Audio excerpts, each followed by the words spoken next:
Pinagsisira ng mga pulis sa Dupax del Sur, Nueva Vizcaya ang 1 hektaryang taniman ng marijuana sa Sitio Gunot, Barangay Kimbotan noong Martes, March 17. Dito, higit 10,300 na tanim ng marijuana ang kanilang binunot at nagkakahalaga yan ng humigit kumulang 20 million pesos.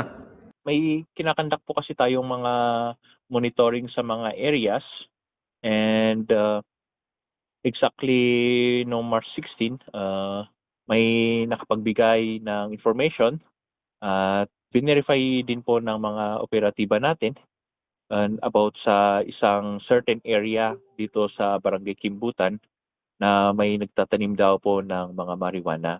Nung verify naman po ng mga operatiba natin, nakita po talaga na may mga marijuana. Nasa liblib na bahagi umano ng bundok ang taniman at posibleng nasa kalahating taon na itong tinataniman. Kumpleto din umano sa gamit sa pagsasaka ang nasabing plantasyon. May lead na raw ang PNP kung sino ang nasa likod ng nasabing taniman. Suspect po tayo, suspects actually, na papailan natin sa court.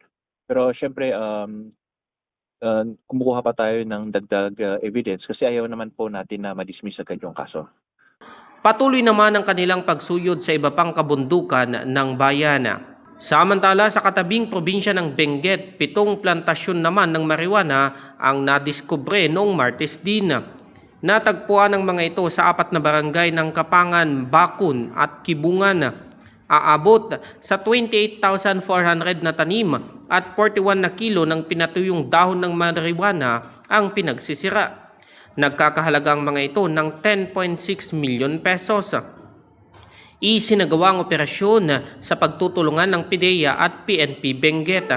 Iimbestigahan naman kung sino ang nasa likod ng mga nasabing plantasyon. Cesar Galasi, RNG News.